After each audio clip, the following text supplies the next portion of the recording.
Hello everyone, this is Lakshay from ZEX Media, and guess what we have? Yat Siu over here. So hi sir, how are you? Very good. Thank you for having me. I'm good. I'm good. Good to see you here. Being a gamer myself, to see you here. Having you being the most Web3 games and also the traditional games, right? And seeing you at the Web3 like ABC Conclave, Sure. right? It's been an honor to see you here. So thank you so much. Thank you so much for that. Yeah. So, what do you think about the Web3 where it is going right now? Look, we're really excited about Web3. I mean, it may feel to some people that, oh, it seems like a bit of a downturn, but if you take a look at even just the last 3 or 4 or 5 years, it's actually been incredible from an economic standpoint. Some stats that are maybe relevant for Web3.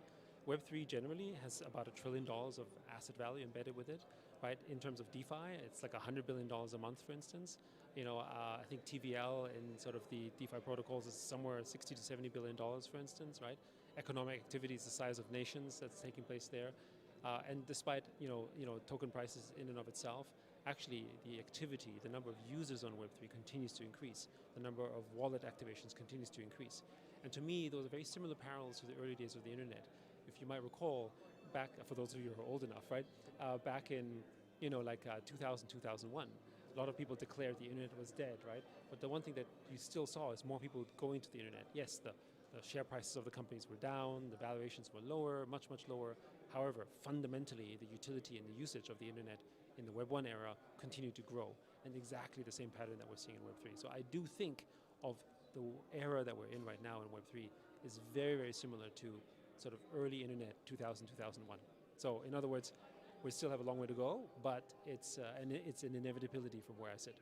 It's like the same jump we made from Web 1 to Web 2, right? Now it's the same precautions that people are taking when they jump from Web 2 to Web 3, right? But a lot of new adoptions to old games as well as newly developed games that they are integrating, their assets to make them NFTs, Correct. right? And users have actually adapting to that, and they are very happy with they can trade their own assets they play in the game as well as outside that same game world, right? Yes. So what your thoughts on the newly launched the meta glasses or the apple's VR, right? Because that's been the Yes. metaverse is also very much on a parallel track with the that gaming things. Yes. So first of all, generally speaking, when you look at markets, Asia is definitely leading the way. Most of the large Asian companies are actually, gaming companies are actually very happy to adopt basically Web3, unlike their US counterparts, so that's kind of an interesting development. It mimics a little bit sort of the way free-to-play gaming and mobile gaming evolved in Asia versus the rest of the world. So that's kind of one trend. But when it comes to the hardware, I think that's an important parameter to sort of show what the metaverse can really become in sort of a more immersive space. So what Apple and what Facebook is basically doing is actually very, very powerful.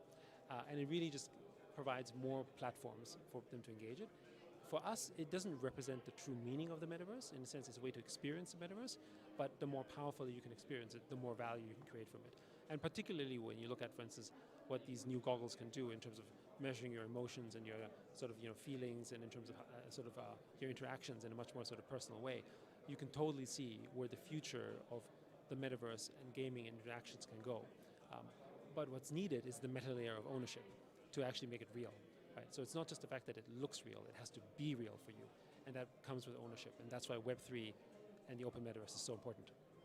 Yeah, I think the hardware sector has to be, it has a little step back as compared to the software sectors, Right. because it's in terms of hardware, it's the affordability always accounts, right? The software's adoption are pretty much easier Yes. as compared to that. So Yes. what are your thoughts on that? Well, first of all, software is always going to be the one thing that, because of the cost and scalability. But then, when you look at mobile phones, for instance, in the early days, the smartphone was really expensive, and today, look at the cost of a smartphone. Everyone can afford it in one form or the other, right? So we see exactly the same thing happening for this type of hardware. However, hardware in and of itself is not the reason you buy an iPhone, right? Yeah. You buy the iPhone because of what you can do with it. So the software is what's valuable, and that's exactly what happens in Web3. What you can do with it, whether you can earn money, whether you can play games, whether you can earn something, whether you have governance in them, whether sort of you interact socially, like all these things come from the applications, and that is the software. So software is ultimately the reason why you buy the hardware, not the other way around.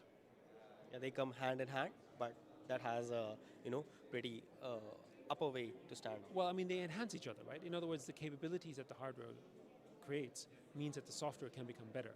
But without the application, the best hardware can't do anything. Yes.